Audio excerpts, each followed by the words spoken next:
So, good morning to all of you. Today, I'm going to discuss about the most popular technique known as ANN.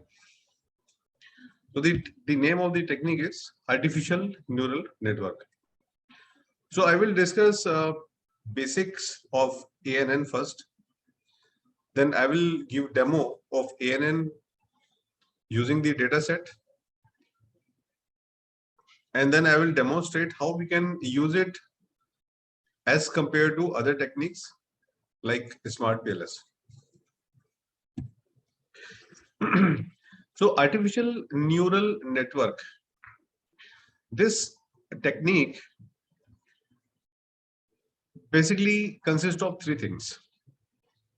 That is artificial neural network. So let's understand one by one.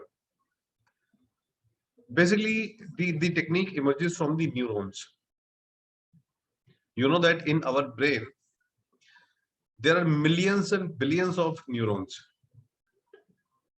And these neurons are connected to each other.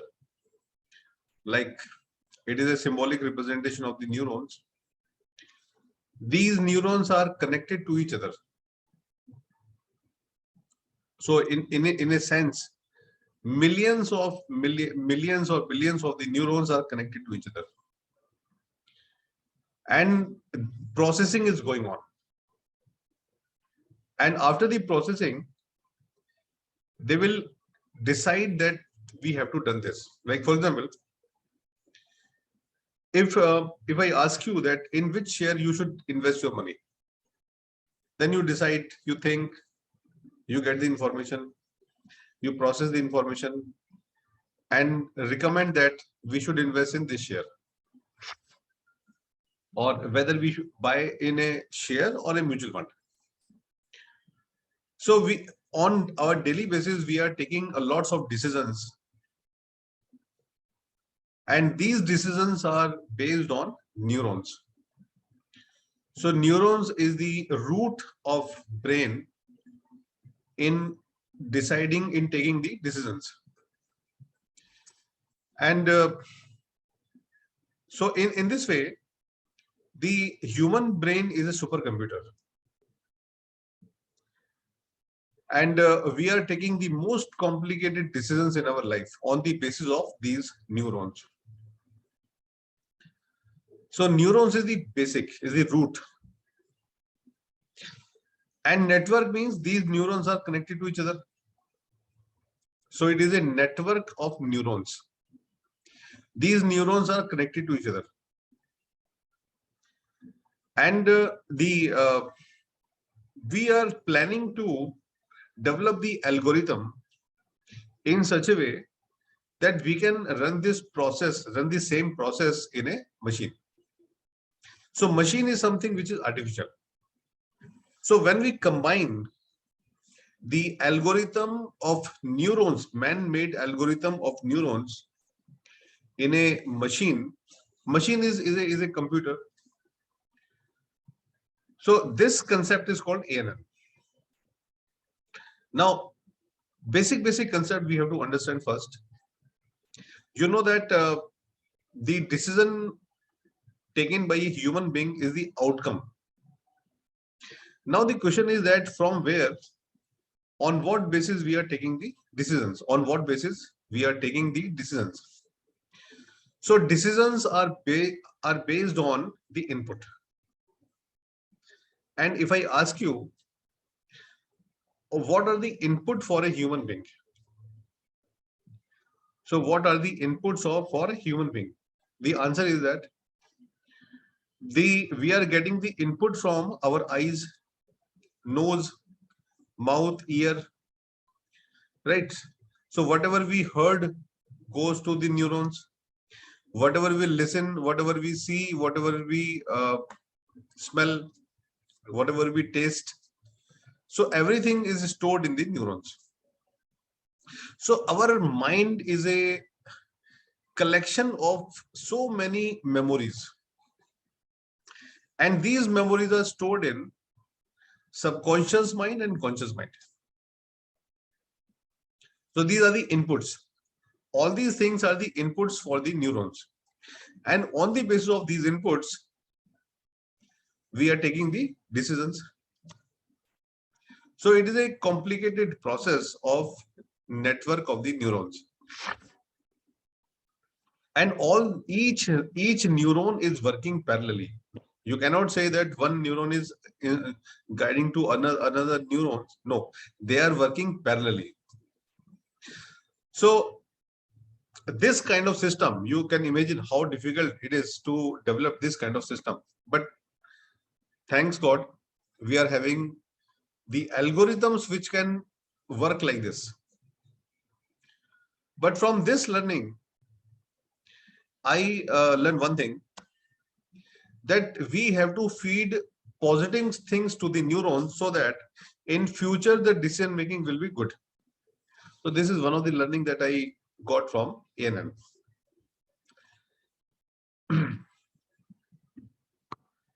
So basically, ANN resembles brain in two aspects.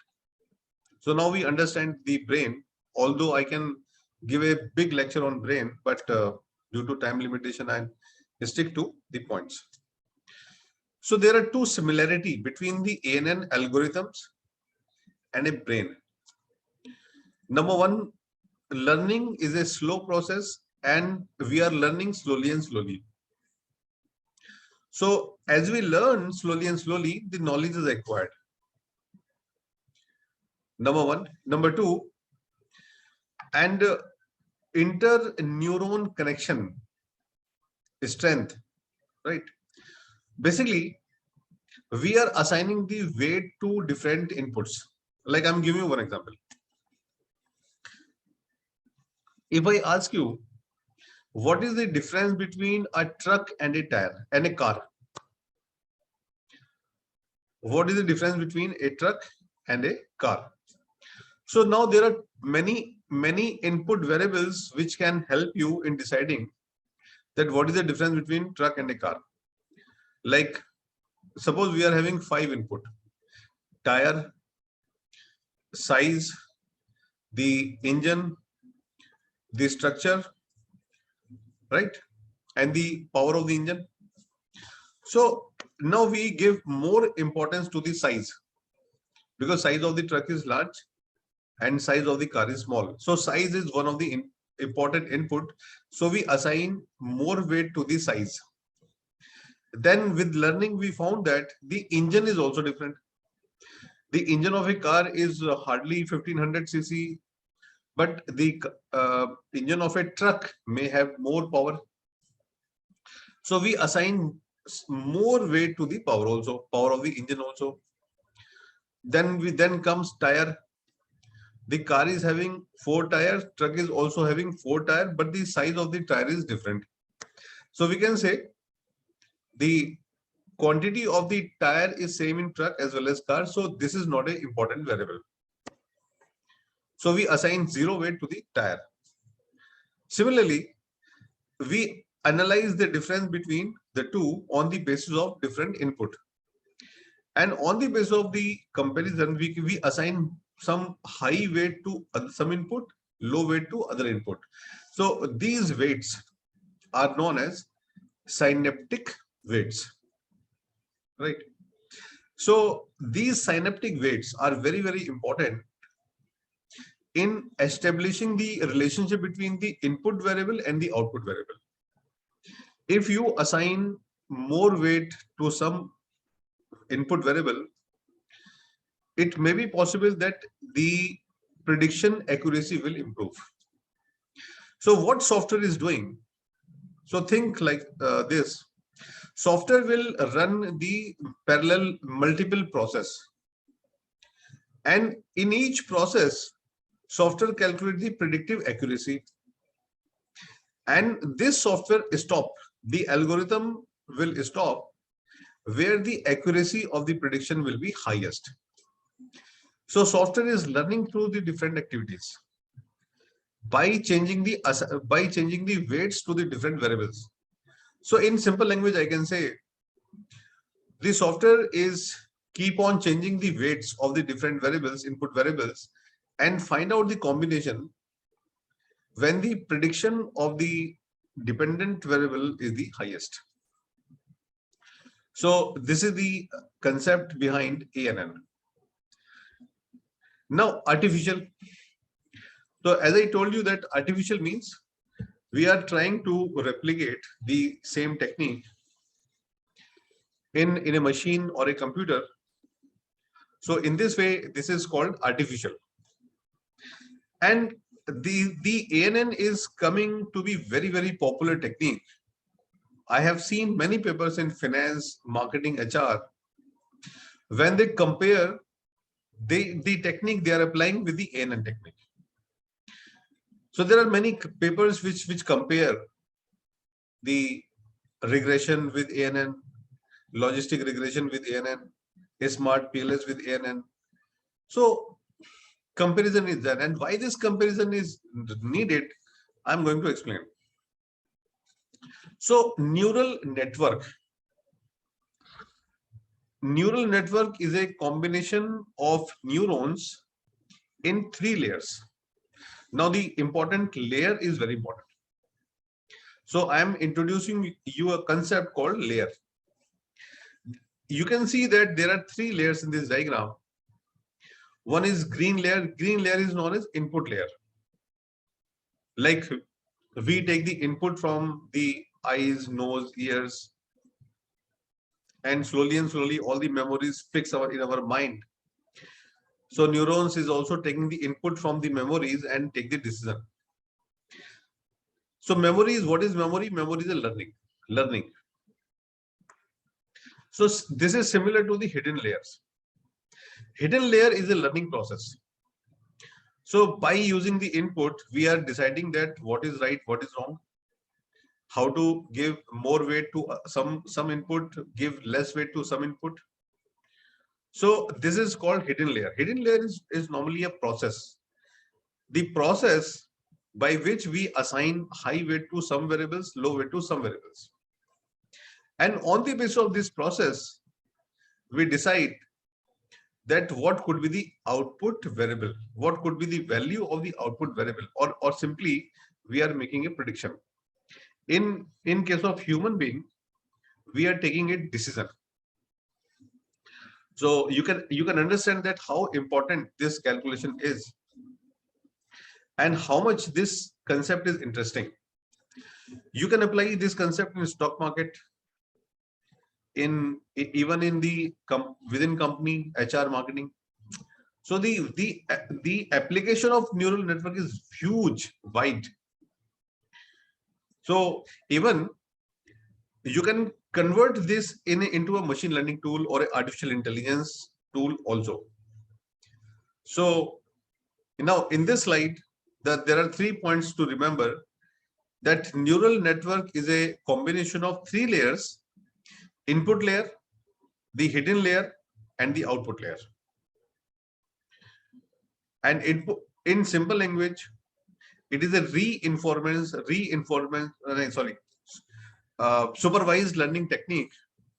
You know that there are 3 types of machine learning tool: the supervised, unsupervised, and reinforcement. So it is a part of supervised learning machine learning tool. In supervised machine learning tool, we are having a dependent variable and we are having some independent variable. The dependent variable may be categorical, like male, female, like defaulter, non-defaulter. Sometimes we have to predict whether the person is a default, whether the person is not a default. Sometimes we want to decide that whether this stock will give a profit or not give a profit. So this is a categorical output variable. Similarly, we can also we can have also a continuous variable, like forecasting of the share price, like that, and forecasting of a commodity. So we are having both type of variables, category variables and the continuous variables.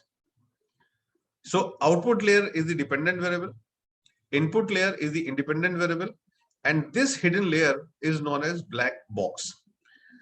And this black box is run by the algorithm. Okay, so don't worry, we need not to understand this black box, but we need to understand the basic concept, like what is the dependent variable, whether the dependent variable is a scale variable or a continuous variable or a categorical variable, and what are our input variables. And now we are establishing a connection between the input variables and the output variables. So the connection between neurons in each layer has associated weight. So as I told you that the software assign different weights to the different input, like we do. Like for example, there are 4 things in the life: money, health, right? Then hobbies. So you may not give equal weight to all. So sometimes you give more weight to the money, some less weight to the health. Sometimes you give more weight to the health and less weight to the money, and all depends upon your memories, learning. So the assigning of the weight, is the result of the algorithm, and on the basis of which you are going to predict the output variable.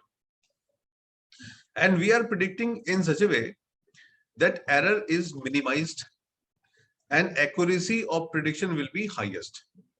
So there are 2 objectives of neural network: that develop the algorithm in such a way error should be minimum, accuracy will be the highest.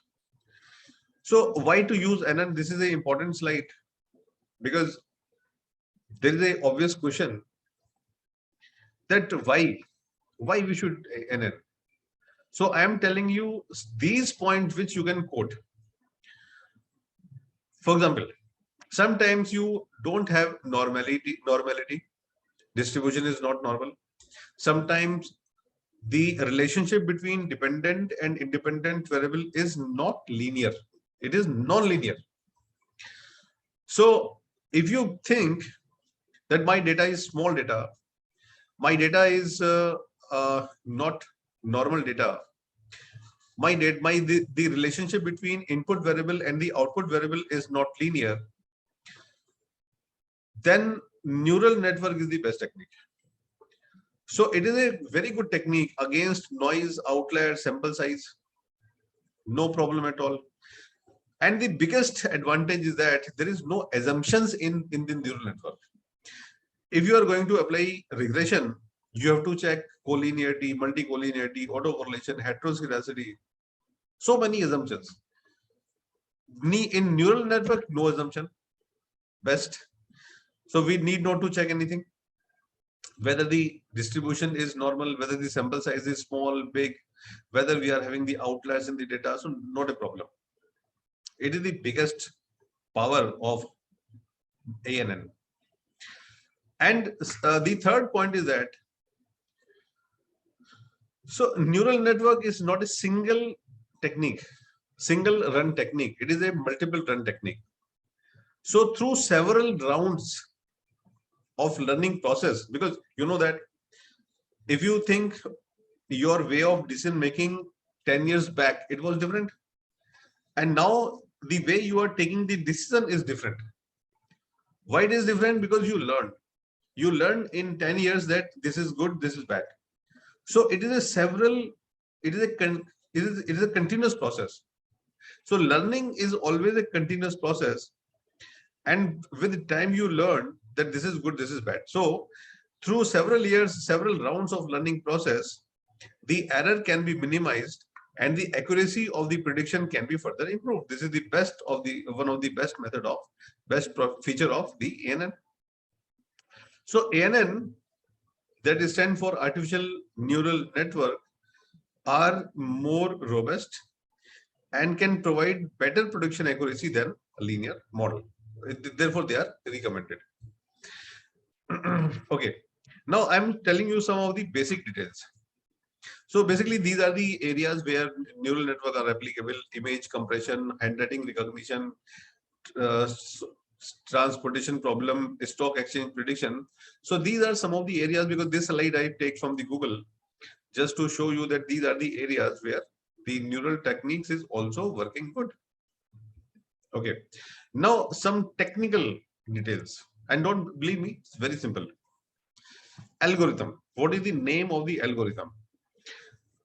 In SPSS, because we are going to do the technique in SPSS, we have two algorithms. These are two algorithms are very famous algorithm. The algorithm number one is multi-layer perceptron. And the name of second algorithm is radial basis function. I have seen many papers. Most of the research scholars or researchers, they prefer to apply multi-layer perceptron rather than a radial basis function. And there are some pro and cons between the two techniques. Multi-layer perceptron is based on hidden layers. And the hidden layers, if you keep large number of layers, prediction accuracy will be high. If you keep low number of layers, prediction accuracy is less. But if you keep large number of layers, more accuracy but more time. The software will take more time to predict. But if you keep small layers, time consumption is less, but accuracy is also less. So we are having pro and cons. Radial basis function is another procedure which is not very popular in neural network. Most of the people, most of the researchers apply multi-layer perceptron that we are going to apply in our session also. So MLP works with hidden layers, take more time. Both of these algorithms are based on supervised learning technique. It means we have to provide them what is dependent variable and what is independent variable. You have to tell the software that this is my target variable, this is my feature variable. Target means dependent and feature means independent, and we have to connect between them. And both use feed forward architecture. So this is the name. So what is feed forward architecture? Feed forward architecture means we are moving from input to output, come back, input to output, come back, input to output, come back, like this. So we are moving from input to output, and we move in such a way that the accuracy of the prediction will improve. And we are moving from input to the hidden layer to the output. So every time we are changing these weights, and we stop where the accuracy of the prediction is the highest. So this is the algorithm. Now layer, because I told you that there are three type of layers in a neural network. These three layers are: number one, input layer, which are our independent variables. Second, hidden layer, that is a black box, so don't care about that. And the third layer is the dependent variable. And dependent variable, we have to decide and we have to tell the software that this is the dependent variable. Now, the most important part is that how many input layers are there? Number of input layer is equal to number of input variables. Simple. If you have 5 independent variable, it means number of input layers are 5. If you have 10 input variables, it means in number of input layers are 10. So suppose in our example, we are having 7 independent variables, or basically these are the 7 construct. So it means number of input variable are 7. We have one dependent variable. Okay. Now, dependent variable, as I told you, dependent variable are of two types: categorical, continuous. Categorical, continuous. If your categorical variable is continuous, then your output variable is output layer is only one. In case of continuous variable, output layer is single. In case of categorical variable, suppose we want to predict 3 categories. Suppose in our dependent variable, there are 3 categories like defaulter, normal, and loyal. Or you can say that if we are having 2 categories, prime customer and subprime customer, then number of categories is equal to number of output layer. So in this way, we can define that how many output layer we will have. So just conclude, in case of input, in case of continuous variable, single output layer. In case of categorical variable, output layer is equal to number of categories. So I already mentioned this. And the hidden layer is coming between normally the input layer and the output layer. So hidden layer is not constant, it changes. There are methods which help us to decide that how many hidden layer should be there. Now, dependent variable, I told you, there are two type of dependent variables, continuous, categorical. Now the question is, how to check the predictive accuracy? The point is, how to examine the predictive accuracy. If you are using the continuous variable, the predictive accuracy is measured by root mean squared error. If you have continuous variable like stock price, commodity price, profit, sales, demand, like that. So in case of the continuous variable, the the predictive accuracy is measured by RMSE, root mean square error. In smart PLS, we also calculate RMSE. So we can compare that whether the RMSE is high in neural network or in PLS. Similarly, in case of categorical, because in categorical, we are predicting the category. So root mean square error cannot be calculated. So here we are calculating the two things. So we are calculating the two things. Number one, confusion matrix. And number two is entropy. Entropy. So entropy and the confusion matrix are the two measurement of accuracy. And this basic rule is that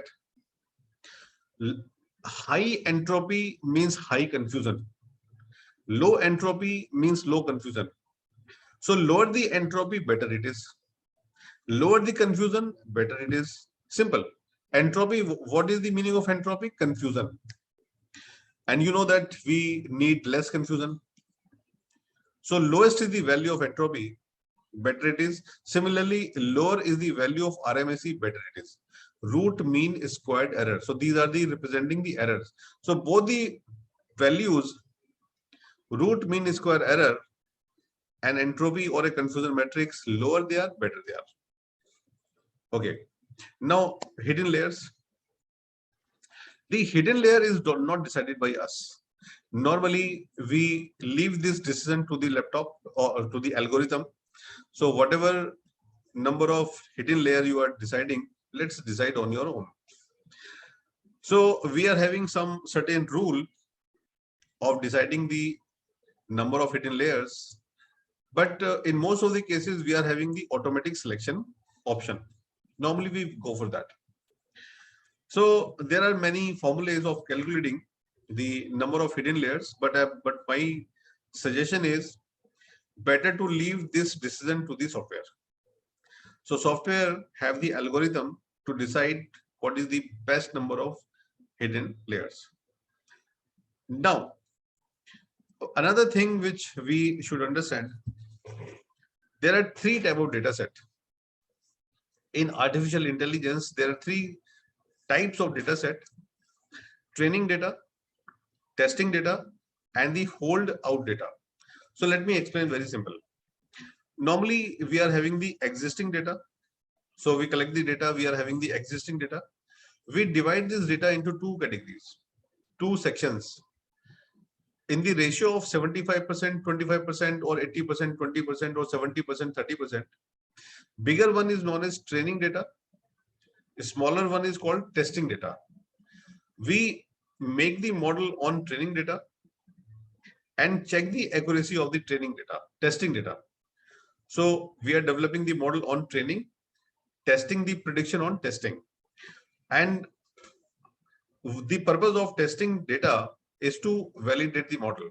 If you think the model is good, the prediction is good, then you can go for applying the model on another data. So that another data is called hold out data. And I have seen that it is also a practice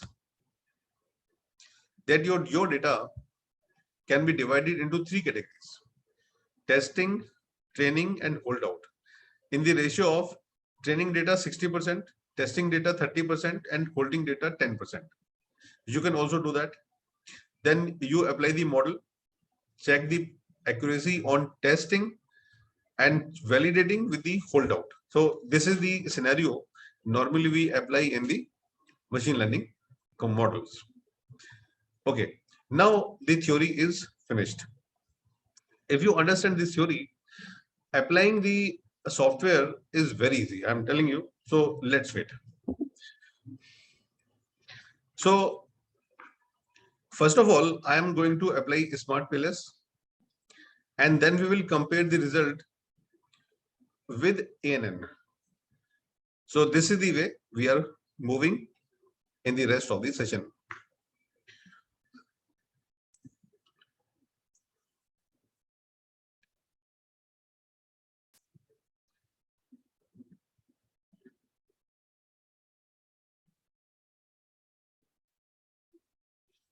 Now I am going to open the PLS. I hope you can see this slide. You can see the PLS. And the model which I am using, I will provide you the data set. I am using this model. So let me explain this model.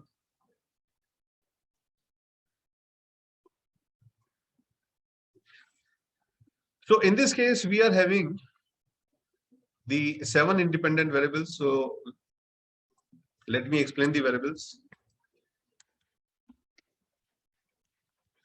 This is authenticity and hide it. The SOG means sense of God.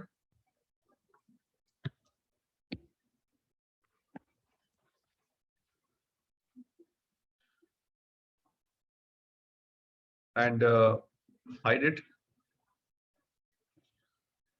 This is called meaningful work. And basically this is innovative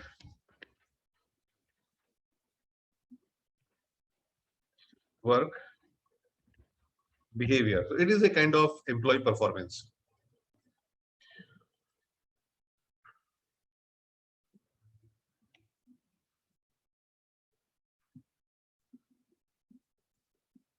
This is gratitude.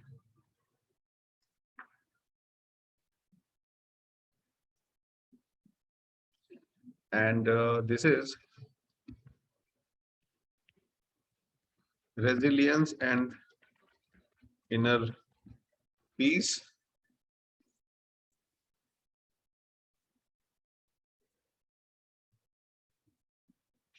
Okay. So SCNED full form I forget.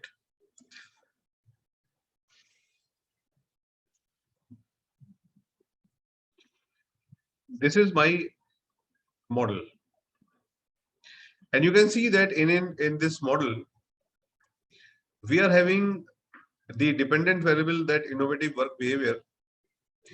And we are going to predict that how much a employee will do innovative work behavior in the organization. Now I'm going to apply this model. First of all, I am going to apply bootstrap to decide that which is significant and which is not significant.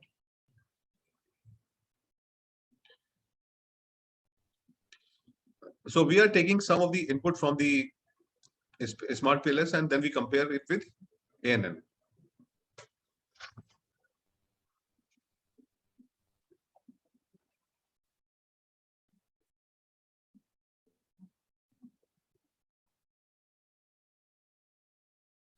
Okay, so you can see that we are having one independent variable insignificant and all other variables are significant. So I'm taking this output and will take it into a paper. So let me take it into report. So I am making a report to compare. Okay. So first of all,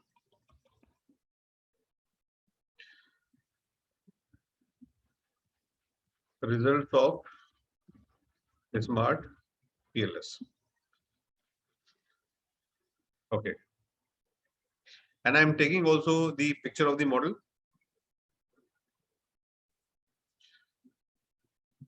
So these are the path coefficients and these are the p-values. And let's copy this. So this is our model. Two important input I require. After that, I'm taking another input. I hope you can see my slide. Yes, I share the screen. Then I going to PLS predict because I have to get the value of RMSE. And you know that PLS predict is a calculation of the accuracy of the prediction. And from here, I am going to take the value of root mean square error, which can be compared with ENN method. Actually, why I am showing you this? Because it is a unique concept that if you compare these two techniques, I also shared a paper with you. So how to write it? Yeah.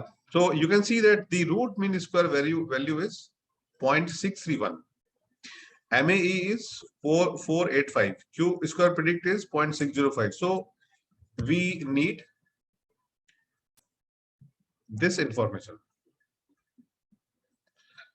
So I also take this information. And one last information which I need from PLS is I'm going to apply important performance map analysis. So my target construct is innovative work behavior. Calculate. And this result gives me the path coefficients. Path coefficients. And you know that higher the path coefficient, better it is. So let's take the values. And actually, I have to normalize these values. So let me show you how to normalize.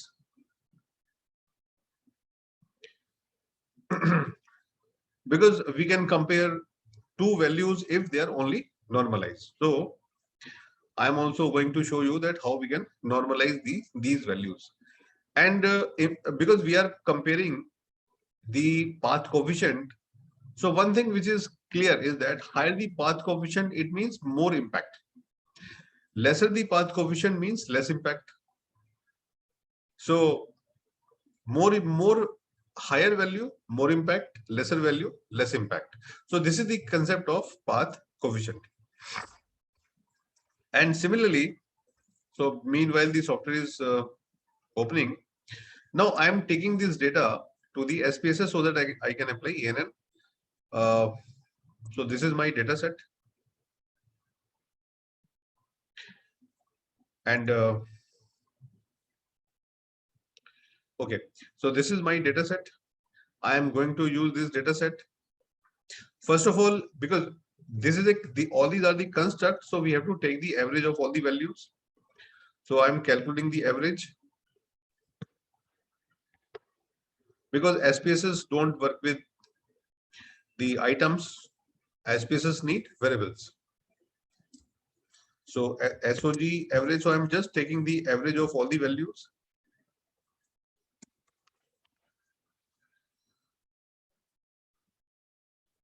The same way you have to do it. So this is my SOG. Then my next variable is the first variable is meaningful work.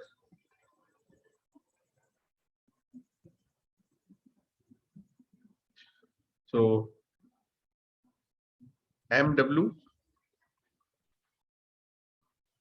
average equal to, so we are calculating the average of mean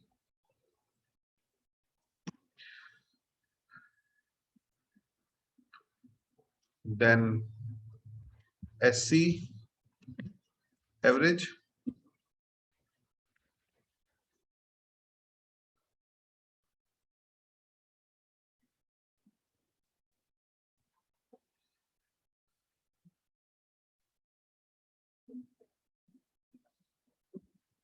gratitude average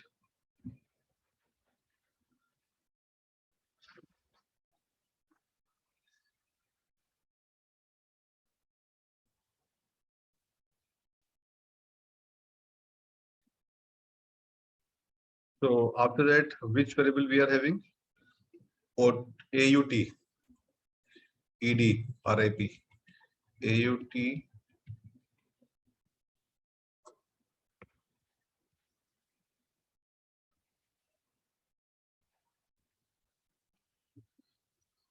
okay so this is equal to so it will take hardly few minutes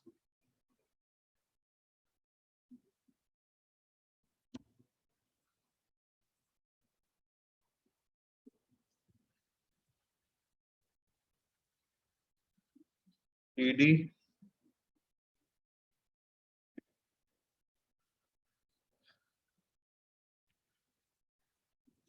and the last value is resilience and inner peace. Yeah. So now we are having the summation average value of all the variables. So let's take 2 decimal point. Yeah. Now we have to save it, close it, and we are going to apply open the SPSS to apply NN.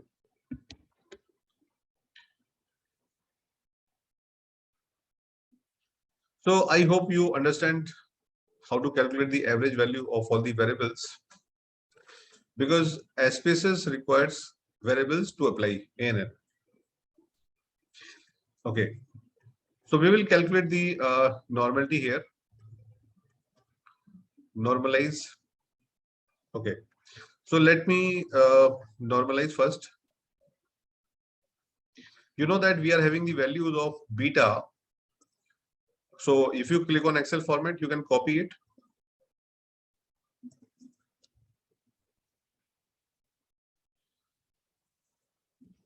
So let me copy this. The simplest formula for normalization, I am telling you the formula for normalization also.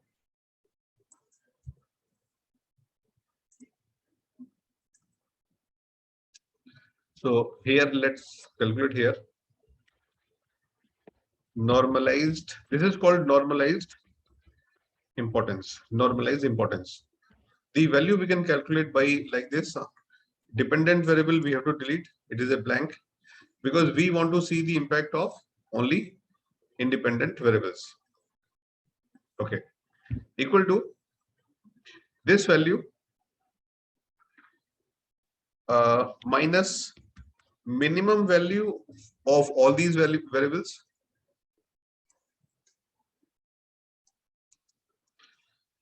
divided by maximum value of all these variables minus minimum value of all these variables. So this is the formula for normalization like this. Okay.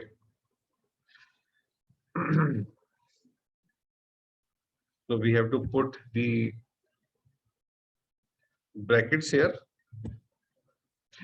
Okay. Now in this case, these values are constant. So I have to put F4 because these values are constant. The range is constant. And why I am doing it? Because so that I can drag and drop the formula. So I got the now values.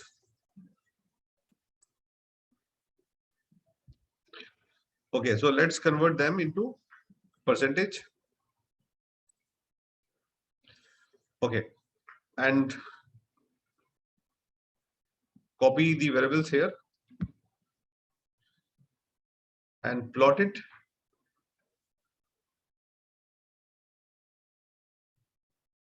So why I'm plotting it? To find out which variable is more important and which variable is important. So you can see that we got the answer. So resilience and inner peace is the highest, found to be highest. Okay. So let's make it colorful. So I hope you like that.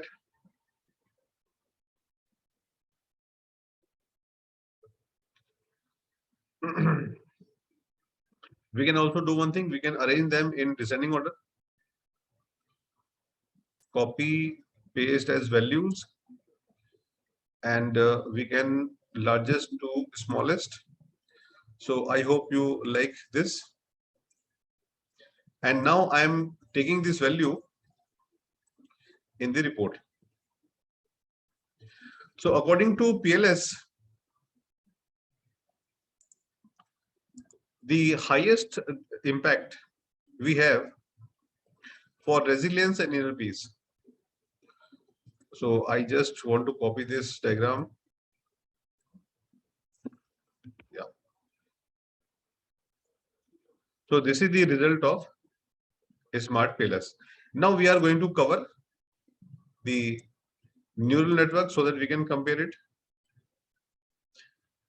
And believe me, the tables which I am making, whole paper you can write on it. Okay. So now let's open the SPSS. We are taking the variables data into SPSS, import CSV data. So I know where the data is, workshop, and we are having smart PLS final ANN. This is my data, and the software is now importing the data. Okay.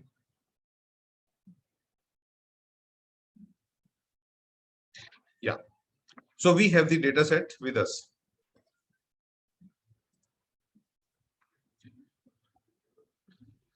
And in the last, we are having dependent and independent variable. This is my dependent variable, and all 7 are my independent variables. So let's see how we can do it in this ANN technique. So go to analyze, neural network, multi-layer perceptron. You can see that we are going to apply multi-layer perceptron. There are 2 algorithms given here. So multi-layer perceptron. Dependent variable is my IWB. The software is asking that do you have any categorical independent variable? Factor means categorical independent variable. I said no, I don't have any categorical variable. Do you have any continuous independent variable? All the variables are continuous independent variables. So I am putting here. Okay. So by default, the software will standardize all these values and give me the result. Then go to the partition. The second option is partition. In first case, you just describe your dependent variable and independent variable. Now partition, there are 3 partition: training data, test data, holdout data. So let's decide 10% and 70% and 30%. We are not putting any value in holdout. Otherwise, you can calculate 60%, 30%, or 10%. So that is entirely your choice. So this is my classification. 70% I am putting for training, 30% I am keeping for testing. That's it. Okay, now go to the architecture. So you can see that we are not defining the number of hidden layers. Hidden layers is selected by the software on its own. So the minimum number of is 1, maximum is 50, and software will decide any number between them. So don't consider it. Now go to training. The software is finding out you that which training you need. So batch training, parallel training we are requiring, and we click on gradient descendant. It gives you some important values. In output, we need description. Diagram, we need diagram. If you need synaptic weight, get it. And the most important is the model summary and independent variable important analysis. This is very much important output. So always click on this. Rest 3, leave it. We don't want to save anything. We don't want to export anything. Options, I think not important. You just click OK. So what we are doing, we are going to round 1. This is our round 1. Okay. So we are getting results. Now in this result, the software is telling you RIP is your highest important variable. ED is your second important variable. Gratitude is third important variable, like that. And we also calculated this value in Smart PLS. So we don't want this. I am requiring this. So software, like we calculated the importance, normalized importance in Excel. So here the software can give you the value importance and normalized importance both. So this value we have to copy and let's paste into Excel. So you can take any page. Okay. This is normalized importance. So I'm deleting this. Let's. Okay. So one table which we want is this. The second table which we want is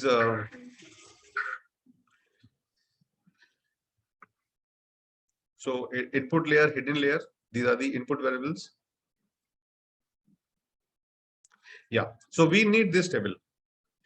This table is used to calculate the value of root mean squared error. So this value we require.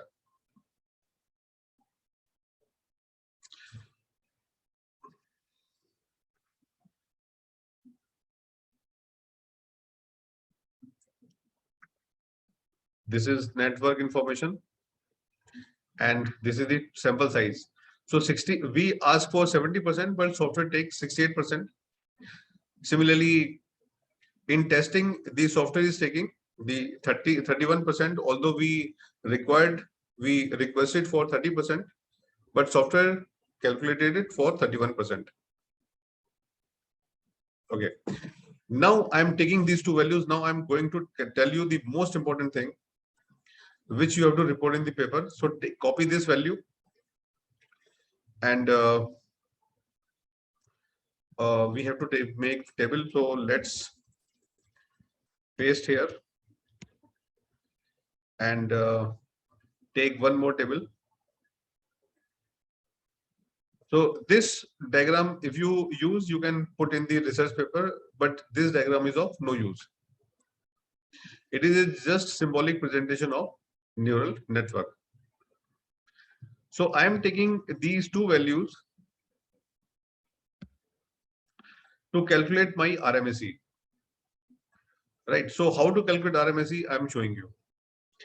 We have two type of data set, training and testing. This is round 1, round 2, round 3, round 4, round 5. So we have to do at least 5 rounds. Now, how to calculate the root mean square error? Very simple. You have to apply the formula SQRT divided by. So I am taking the values because I am going to delete these two tables. So you can see that in training, sum of squared error is 47.749. So I am taking 47.749 divided by sample size. So what is the sample size of training? 303. And simple. Just you calculate like this. Similarly for testing, same SQRT. The value is, you can see that sum of square error is 28.171. So 28.171 divided by sample size 141. Okay, now you can see that in testing the error is more. This is RMSE. These two values are representing root mean square error. So we calculate the training, we calculate for the testing, and in testing the error are higher. It's obvious because we are making model on testing, also train on testing. So RMSE of the training is slightly less. But when we run the same model on another data set, testing data set, errors are normally high. So we are calculating the difference. So what is the difference? Difference is equal to this value minus this value. This process we have to repeat, unfortunately, 5 times, because the ANN learn by repetition. And similarly, this process is also repeated by 10 times. 5 times, sorry. In research paper, we run 10 times, but for demonstration, I'm just running 5 times. And then we compare the both values with our PLS model. So just again, once again, I'm going to same thing, neural network, multi-layer perceptron, and okay, do nothing, just okay. Let me click one more time because I didn't delete the previous result.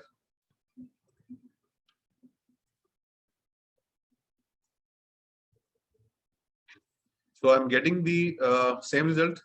Let's copy this. So let's copy here. And we want second table.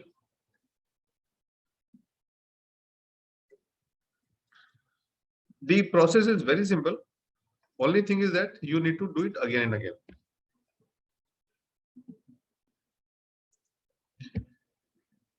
Okay, let's copy here. Taking. Now, we have to calculate once again SQRT of this value 55.237 divided by 298. 298 is the sample size, you can see here. Similarly, for testing, SQRT, the sum of square error is 25.164 divided by sample size 146, like this. And difference you can calculate on automatically. Now in this time we are having the RMSE of the testing lower. Okay, this is round 2.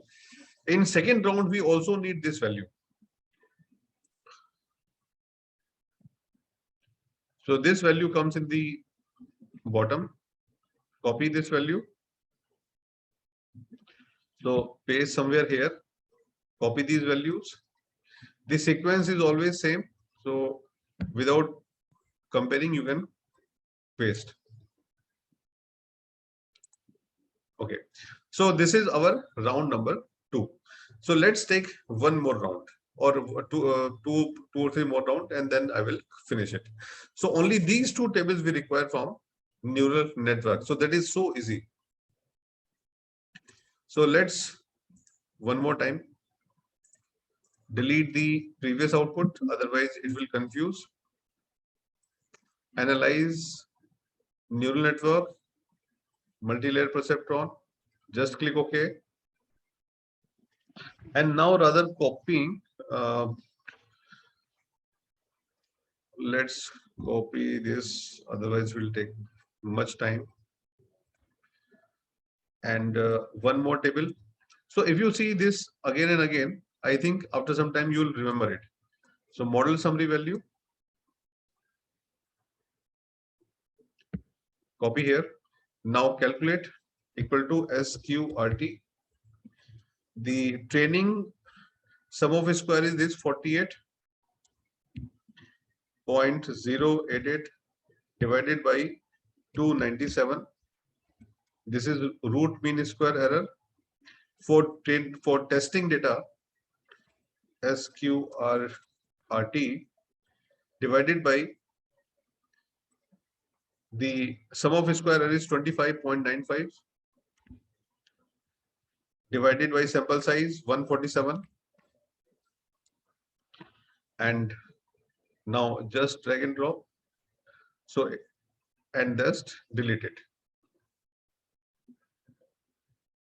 So it is that simple. Similarly, we want this in the third round.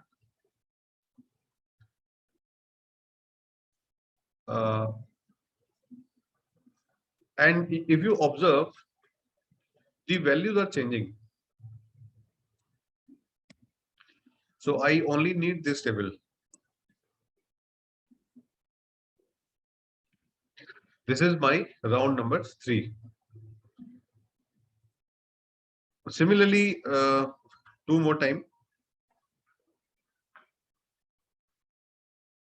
And then I will show you how the researchers report this result in their research paper. After that, it will finish. So again, okay, if I have to, let's take this table.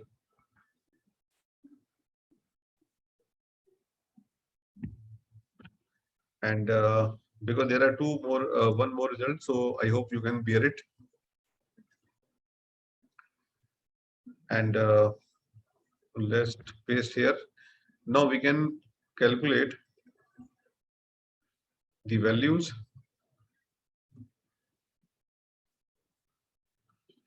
Okay. Let's paste here. Equal to SQRT 52.28 divided by 306, and it is equal to SQRT divided by what is the value of SSC for the, it is 24.655 divided by sample size of 138. So this is the sample size of testing.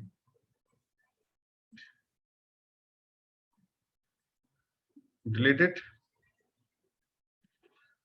Difference. And we need 4th round of relative importance. So you can see there is a significant drop of 15%. Previously, it was 35%, 29%, 30%. So you can see it is a variation in the result. So that's why we have to run many times so that we can get the generalized results. So we have completed the 4 rounds. The last of this is my last round. In research paper, you have to repeat it for 10 times. I'm not running for 10 times because of the time limitation, but I'm running for 5 times.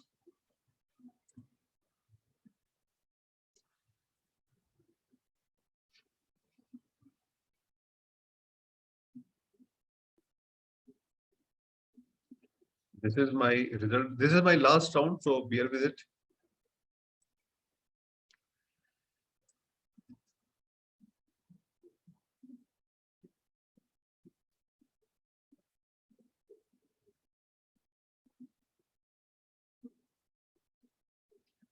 So equal to SQRT.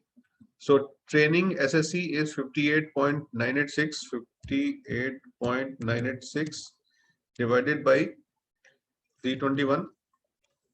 This is the answer. And this is equal to SQRT. For testing, it is 24.742. 24.742 divided by sample size of 123. So now we have completed the task. Only one more column is required. So we want only this. So just need to copy this table.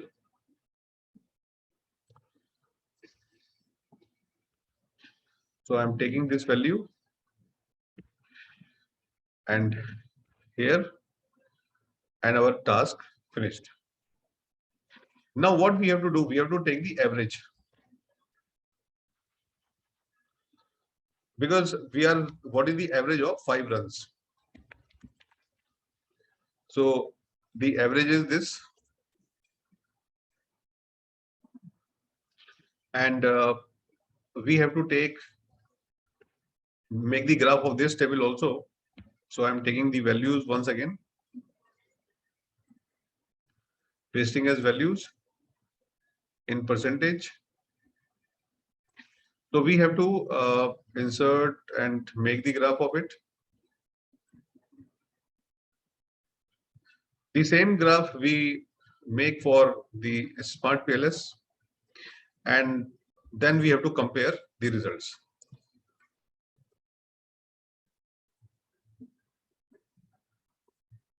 So just few things to make it colorful. Okay, so you have to report this table and this graph in the research paper. So I'm taking this to the report. You can compare this value with this. So reliance and inner piece is 100%, and reliance and piece is also 100%. So we are confirming the results by smart PLS. Okay, so we have to find out, are we getting the same result? Like for example, in this case, the highest value is importance. The most important variable is RIP. In smart PLS, the highest value is RIP. Fine. The second most important variable is ED.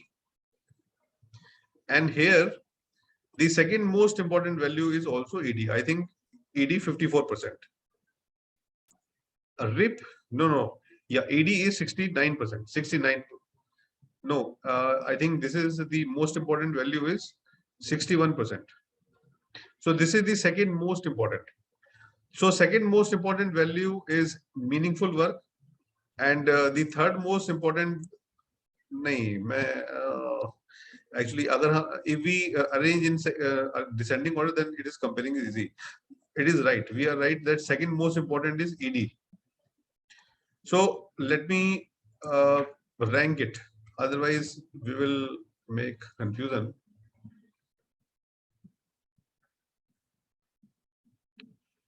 Okay. So I think this is the first rank, second rank, and then we have third rank. Then the fourth rank is this. Fifth rank is this. Sixth rank and seventh rank. Similarly, let's check 1 to 3. 1 is RIP, 2 is ED, and 3 is SC. In this case, yeah. So first is RIP, ED, and meaningful works, MV.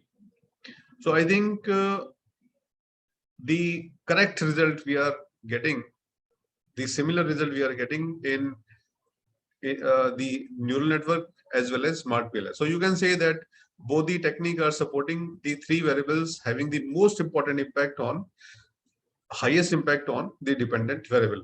So this is one comparison that we can do with the ANN technique versus the smart PLS. And the second comparison is with the root mean square error. So for that, you have to calculate, you know that there are training and testing.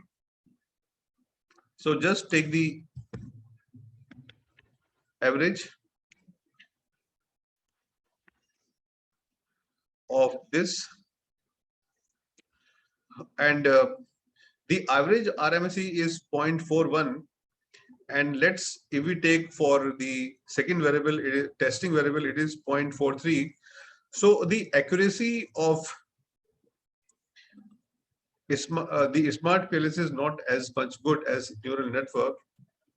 The root mean square is lesser in case of neural network as compared to smart PLS. And why it is so? So if we are having the RMSE, you can see according to this is the RMSE according to the PLS, and in PLS we assume that the model is linear, but in this case the RMSE is 43, which is lesser than the PLS. Why? Because the neural network is assuming that the model is non-linear. So to some extent the relationship is not linear, it is non-linear. So we are having slightly less accuracy as compared to the ANN model. So the analysis is complete, and I hope you like it. And now I am showing you the paper. After looking at the paper, I hope you are getting more confidence that how we can report all these things. So this is the paper, which there are two papers. This is one, modeling the evaluating interest in mobile commerce, a hybrid 3-stage fuzzy logic, fuzzy Delphi, SEM and neural approach. So it is a kind of comparison between the three. Taylor and Francis paper is a very good paper, good journal. The second paper is Smart PLS versus ANN, and this is a star journal. And let me show you the results. So what kind of tables you have to report. So in this paper, this is the model dependent. This is dependent variable, and these are the independent variables. And the first table they are reporting is the sample demography. That is not a problem. And then they report common latent factor analysis. So that is the part of PLS. You have to report the things. Then linearity of relationships. Okay.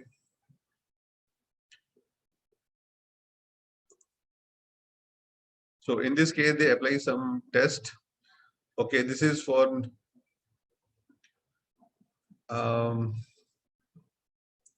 normality, I think. And as we reported the validity analysis, so this paper also reported the rho, CR, chromatic alpha, AVE, MSV, ASV, RS square, just to validate the scale. This is Fornell-Larker criteria. These are the normal SAM PLS results. Cross loadings, although this is not very important, but they reported that. This is the model, and this is the bootstrap. Bootstrap is showing you the beta, which are significant, which are not significant.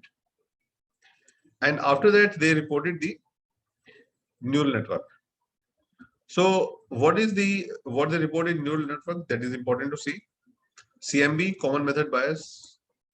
Okay, now you check it. So this table we also calculated. Root mean square values. This is round number 1, round number 2, round number 3. So in total, they applied 10 rounds. We have done it 5 rounds, but they have done it for 10 rounds. So they reported SSE, sample size, and we apply the formula square root of the SSE upon n equal to RMSE. So we calculate the RMSE for testing as well as training. So training is this and testing is this. So as I showed you how to calculate it, so I hope there is no problem in making this table. Only thing is that I run 5 round, they run 10 round. Okay. Then they calculated this sensitivity analysis. So the table which I showed you to represent this table, you can see that normalized importance we calculated in different round. This analysis is known as sensitivity analysis. sensitivity analysis. So in the paper, they reported this result like this, right? So how much these variables are important? So this is round neural network round 1, 18%, 13%, like this, right? So after that, they calculated the normalized importance. So what is the normalized importance of each variable? So I calculated the normalized importance first, then taking the average, they take the average of the beta, then normalize it. So more or less they are the same thing. You will get the same result in that. So this table is reporting that which variable is more important and which variable is less important. Like you can see that UB is 100% important. It means it is the rank 1 variable. Then you are having the 93.6. So second most important variable is PN, like that. So they calculated the sensitivity analysis with NN. NN means neural network. And I think that's it. So they compared two results with Smart PLS, ANN, and write this paper. Otherwise, there is nothing else in this paper. So I hope now you understand that how ANN can be used to compare the PLS results to, and these kind of ideas basically, if you add value to your paper, this is one of the way. And comparing the neural network. So there are two things basically. Number one, you are supporting your result with the help of ANN. You are saying that these are my top 3 variables, these are my rank of the variables. ANN is also supporting my results. So this is one way of looking at.